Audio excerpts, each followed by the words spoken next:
সবাইকে স্বাগতম। আমার নাম এডওয়ার্ড প্রবীণ মণ্ডল। আমি এডমন্টন, আলবার্টা, কানাডা থেকে বলছিলাম। Global academy of holistic leadership and কোচিংয়ের পক্ষ থেকে আপনাদের স্বাগতম। আজকে আমি যে বিষয়ে আপনার সাথে কথা বলবো, যে গুরুতর দগ্ধ ট্রমার পর মানসিক দৃঢ়তা কীভাবে করে তোলা যাবে। আমি একজন certified trauma informed coach, international coaching federation. সেই অভিজ্ঞতার প্রেক্ষিতে আমার ব্যক্তিগত কিছু অভিজ্ঞতা এবং সংগ্রহিত কিছু তথ্যের ভিত্তিতে আপনার সাথে কিছু বিষয় সহভাগ করতে চাই। আমরা জানি যে গুরুতর দগ্ধজনিত আঘাত শুধু শারীরিক নয়, মানসিকভাবেও মানুষকে বিপর্যিত করে।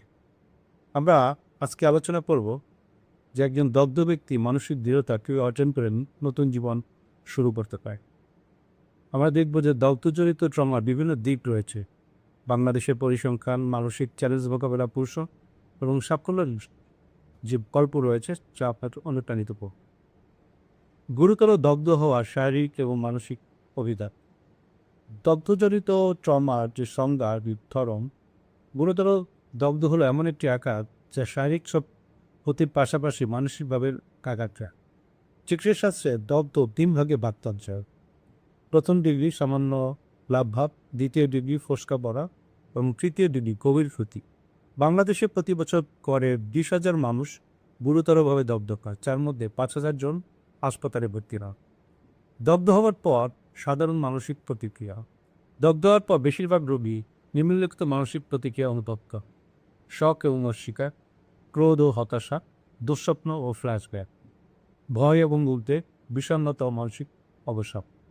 পিটিএসডি, যেটি পোস্ট ট্রমাটিক স্ট্রেস ডিসঅর্ডার, গবেষণায় দেখা যায় যে 30 থেকে 45% দগ্ধ রোগী পিটিএসডি অনুভব করেন। এর লক্ষণগুলো হলো ঘটনার পুনরাবৃত্তিমূলক স্মৃতি, ট্রিগারিং পরিস্থিতি এড়ানো এবং নেতিবাচক চিন্তা ভাবনা এবং সতর্কতা বৃদ্ধি।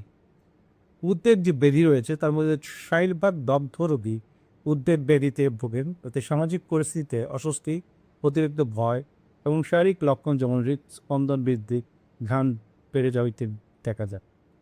বিষণ্ণতা যার একটি, সেটি হচ্ছে দগ্ধ রোগীদের মধ্যে 40 থেকে 50% বিষণ্ণতায় ভোগেন। এর প্রধান কারণগুলো হলো নিরাশা, আগ্রহ হারিয়ে ফেলা, ঘুমের সমস্যা এবং আত্মহত্যার চিন্তা। ট্রমার সাথে সঙ্গতিপূর্ণ যে চ্যালেঞ্জগুলো রয়েছে: আত্মবিশ্বাস ও আত্মসম্মান কমে যাওয়া, সামাজিক বিচ্ছিন্নতা ও লজ্জা।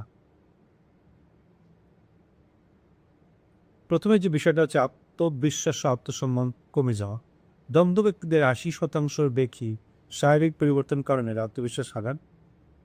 বিশেষ করে মুখ এবং অন্যান্য দৃশ্যমান অংশে দাগ থাকে, এটি আরও বেশি হয়। রোগীরা প্রায়শই নিজেদের অসুন্দর বা অপূর্ণ মুহূর্তে, যা তাদের দৈনন্দিন জীবনকে প্রভাবিত করে। সামাজিক বিচ্ছিন্নতা, লজ্জা, যেটা হচ্ছে সমাজের অন্যদের প্রতিক্রিয়া, বিশেষ করে অপরিচিতদের শেয়ার করা, প্রশ্ন করা বা এড়িয়ে চলা দগ্ধ ব্যক্তিদের সামাজিকভাবে বিচ্ছিন্ন করে। অনেক ব্যক্তি বাইরে যেতে ভয় পায় এবং সামাজিক অনুষ্ঠান এড়িয়ে চলেন, যা ক্রমশ তার একাকিত্ব, বিষণ্ণতা বাড়িয়ে দেয়। ভবিষ্যৎ নিয়ে হতাশা, বিশেষ করে কর্মক্ষম বয়সে গুরুতর দগ্ধ হলে ভবিষ্যৎ নিয়ে উদ্বেগ পান। চাকরি, বিবাহ, পারিবারিক জীবনে সন্দেহ দেখা যায়। অনেক সময় শারীরিক সীমাবদ্ধতা এবং দীর্ঘমেয়াদী বিষয়ে খরচ, আর্থিক চাপ সৃষ্টি করে এবং হতাশা পড়ে। এই সমস্যাগুলো পরস্পর সম্পর্কিত এবং নেতিবাচক চক্র তৈরি করে, যা রোগীকে আরও বেশি মানসিক চাপে দেয়। উদাহরণস্বরূপ একটি মেয়ের কথা বলা আছে, যার 22 বছর বয়সী মেয়ে, যিনি রান্নাঘরে অ্যাক্সিডেন্ট দগ্ধ হন। তিনি 6 মাস কলেজে যাননি, বন্ধুদের সাথে যোগাযোগ বন্ধ করে দিয়েছিলেন এবং বিয়ের সব আশা ছেড়ে দিয়েছিলেন। মানসিক দৃঢ়তার বৈজ্ঞানিক যে ব্যাখ্যা রয়েছে, রেজিলিয়েন্সের সংজ্ঞা উপদেশ। মানসিক দৃঢ়তার রেজিলিয়েন্স হলো কঠিন পরিস্থিতি, ট্রমা বা উল্লেখযোগ্য মানসিক চাপ সত্ত্বেও ভালোভাবে খাপ খাইয়ে নেওয়ার ক্ষমতা। একে একটি স্থির অবস্থা নয়, বরং সময়ের সাথে বিকশিত হতে পারে এমন একটি প্রক্রিয়া। মানসিক দৃঢ়তার মূল উপাদানগুলো হলো সামাজিক সংযোগ ও সমর্থন, অপূর্ণতা খুঁজে পাওয়া, ইতিবাচক দৃষ্টিভঙ্গি, সমস্যা সমাধানের দক্ষতা এবং নিজের যত্ন। গবেষণায় দেখা যায় যে সিবিটি এবং ইএমডিআর ইত্যাদির যদি প্রভাব, এগুলো যদি উদাহরণ পরে এটি দেখা গেছে কমপ্লিটিভ বিহেভিয়ারাল থেরাপি, যাকে পেসিবিটি বলে, দগ্ধ রোগীদের মধ্যে পিটিএসডি লক্ষণগুলো 60 থেকে 70% কমাতে সাহায্য। Eye movement, desensitization and processing EMDR therapy ও ট্রমাটিক মেমোরি প্রসেসিংয়ে সাহায্য করে। নিউরোসায়েন্সের গবেষণায় দেখা যায় যে ট্রমা মস্তিষ্কের অ্যামিগডালা হয় প্রসেসিং যে সেন্টার রয়েছে এবং হিপ্পোক্যাম্পাস মেমোরি যে সেন্টার রয়েছে তাতে কি প্রভাবিত করে। মানসিক থেরাপি এই অঞ্চলগুলো পুনরায় সংযোগ স্থাপন করতে সাহায্য করে। পোস্ট ট্রমাটিক গ্রোথের যে সম্ভাবনা রয়েছে গবেষণা করে দেখা গেছে এটা যে ট্রমার পরে কেবল পুনরুদ্ধারই নয় বরং ব্যক্তিগত বিকাশও বলতে পারে। এই ধারণাকে পোস্ট ট্রমাটিক গ্রোথ বলা হয়। এটি 5টি ক্ষেত্রে দেখা যায়। প্রথম যেটা হচ্ছে জীবনের প্রশংসা বৃদ্ধি, দৈনন্দিন জীবনে ছোট সুখগুলো বেশি মূল্যবান মনে হয়। সম্পর্কের গভীরতা, প্রিয়জনের সাথে সম্পর্ক আরও সব কিছুই। নিজের শক্তি আর আবিষ্কার করা, আমি একে মোকাবেলা করতে পারি যে ভাবনাটা। নতুন যে সম্ভাবনা, জীবনের নতুন পথ সুযোগ দেখতে পাওয়া এবং আধ্যাত্মিক বিকাশ, জীবনের অর্থ ও উদ্দেশ্য সম্পর্কে গভীরভাবে বোঝাপড়া। সহানুভূতি ও আত্মদলন, নিজের অনুভূতিকে স্বীকৃতি দেওয়া। পুনরুদ্ধারের প্রথম ধাপ হলো নিজের অনুভূতিকে স্বীকার করা। রাগ, দুঃখ, ক্ষোভ, ভয় এসব অনুভূতি অস্বাভাবিক নয়। নিজের প্রতি সহানুভূতিশীল হওয়া মানে অনুভূতিগুলো ভালো খারাপ দিক হিসেবে বিচার না করা।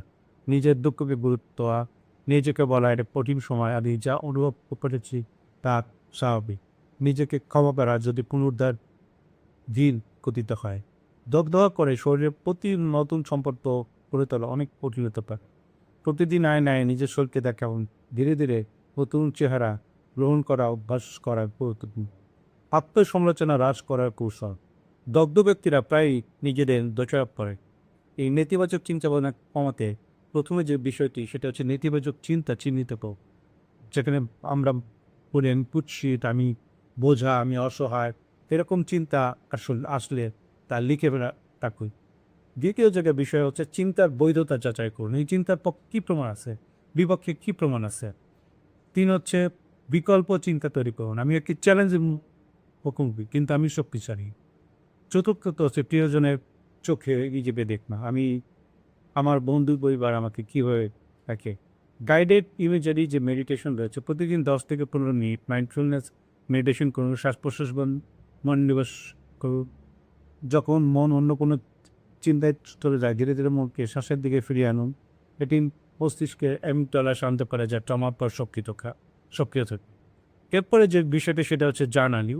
প্রতিদিন আপনার অনুভূতি লিখে রাখুন। গবেষণায় দেখা যায় যে ট্রমাটিক ঘটনা সম্পর্কে লেখা মানসিক চাপ কমাতে সাহায্য করে। আমি আজকে কী অনুভব করছি, আমার শক্তিশালী দিকগুলো কী, আজকে আমি কৃতজ্ঞ, এরকম প্রশ্ন নিয়ে লিখতে পারেন। নির্দেশিত কোম্পানির মাধ্যমে নিরাপদ স্থানে যাওয়ার অনুসরণ করুন। একটি শান্তিপূর্ণ স্থান, কল্পনা করুন সমুদ্র সৈকত, পাহাড় বা বাগান, যেখানে দেখা, শোনা, অনুভব করার জিনিসগুলো বিবরণ মনে পড়ে থাকে। উদ্বেগ কমাতে সাহায্য করে। এরপর হচ্ছে বডি স্ক্যান, পায়ের আঙ্গুল থেকে শুরু করে মাথা পর্যন্ত ধীরে ধীরে শরীরের প্রতিটি অংশের প্রতি মনোযোগ দিন এবং প্রত্যেক অংশ শিথিল করার চেষ্টা করুন।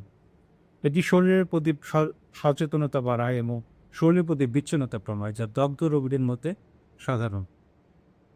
পরিচিত এবং প্রমাণভিত্তিক মনোথেরাপি, কগনিটিভ বিহেভিয়ারাল থেরাপি যাকে বলা হয় সিবিটি হলো সবচেয়ে প্রমাণিত মনোথেরাপি, যা দগ্ধ রোগীর মধ্যে ট্রমা পরবর্তী লক্ষণ কমাতে সাহায্য করে। এটি নেতিবাচক চিন্তাভাবনা চিহ্নিত করতে এবং সেগুলো পরিবর্তন করতে শেখায়। উদাহরণস্বরূপ এটা বলা যেতে পারে, নেতিবাচক চিন্তা সবাই আমাকে দেখে ভয় পাবে, কিন্তু বাস্তব চিন্তা হলো কিছু লোক আমার দিকে তাকাতে পারে কিন্তু অনেকেই আমাকে গ্রহণ করে। এই থেরাপি 8 থেকে 12 সপ্তাহ ধরে চলে এবং বাংলাদেশে প্রায় সব শহরে এর সুবিধা পাওয়া যায়। গবেষণায় দেখা গেছে এটি পিটিএসডি লক্ষণ 60% পর্যন্ত কমাতে সাহায্য করে। Eye movement desensitisation and processing EMDR হলো বিশেষ এক ধরনের থেরাপি যা ট্রমাটিক মেমোরি প্রসেস করতে সাহায্য করে। এতে রোগী ট্রমাটিক স্মৃতি মনে করার সময় চোখের দ্বিপার্শ্বিক নড়াচড়া করেন, যা মস্তিষ্কে মেমোরি প্রসেস করতে সাহায্য করে।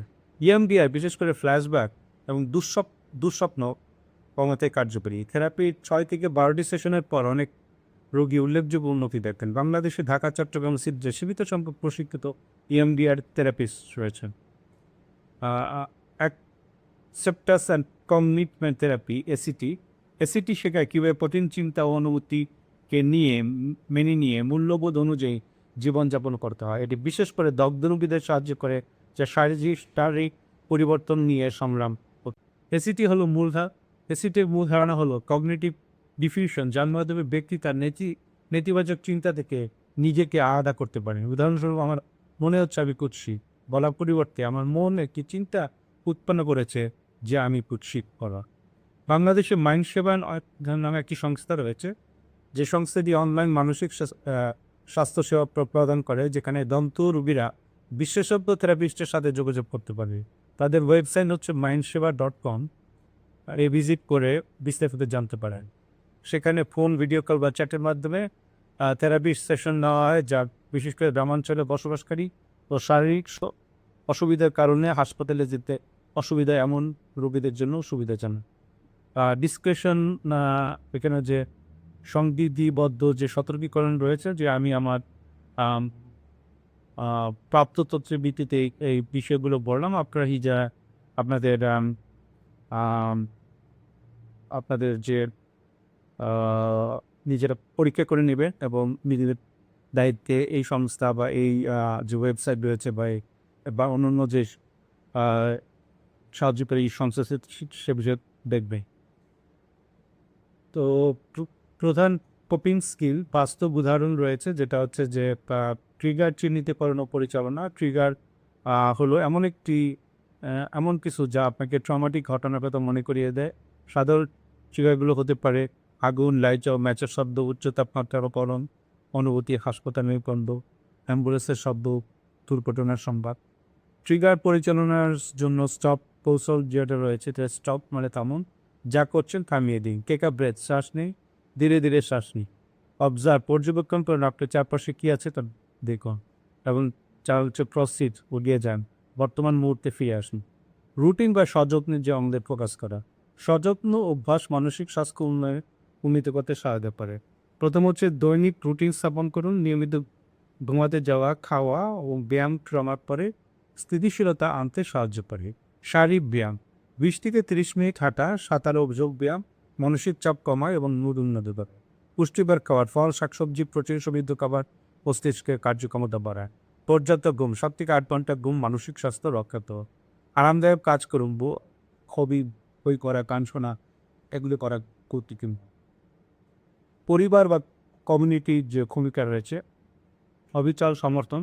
পরিবারের সদস্যদের দগ্ধ ব্যক্তিদের পাশে থাকা অত্যন্ত গুরুত্বপূর্ণ। হাসপাতালে নিয়মিত দেখা করা, বাড়িতে যত্ন নেওয়ার এবং ধৈর্য রাখা জরুরি। পরিবারের সমর্থন ছাড়া অনুতাপ প্রায় অসম্ভব। নিয়মিত আমি তোমার পাশে আসি বলা এবং শারীরিক স্পর্শের মাধ্যমে সান্ত্বনা দেওয়া উল্লেখযোগ্যভাবে সাহায্য।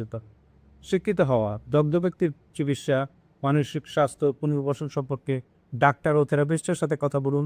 বাংলা ভাষায় রিসোর্স খুঁজুন, যেমন ঢাকা মেডিকেল কলেজে বার্ন ইউনিটের তথ্যপত্র, দগ্ধ রোগীর যত্ন বইটি। এরপরে রয়েছে মনোযোগ দিয়ে শোনা। রোগীকে তার অনুভূতি প্রকাশ করতে উৎসাহিত করুন, শুধু শুনুন। উপদেশ দেওয়া এড়িয়ে চলুন।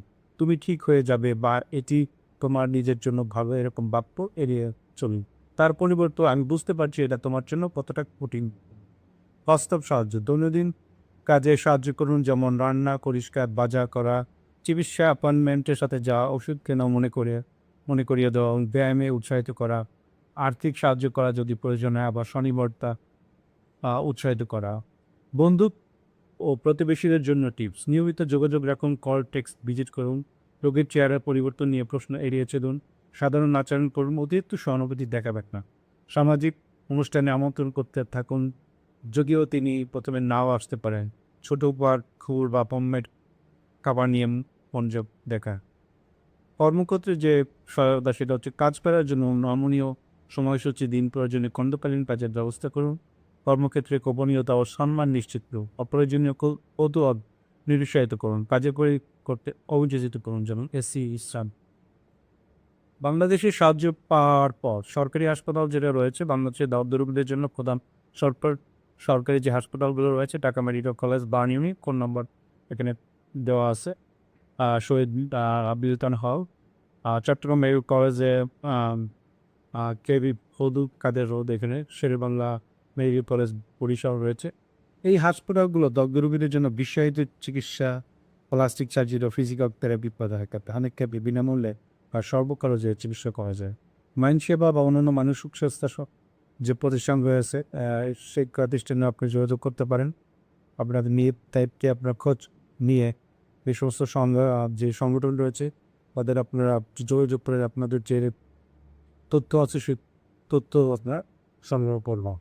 উপসংহারে এবং অনুপ্রেরণামূলক কিছু বার্তা আমরা দিতে চাই। গুরুতর দগ্ধ হওয়ার একটি নতুন সুখ।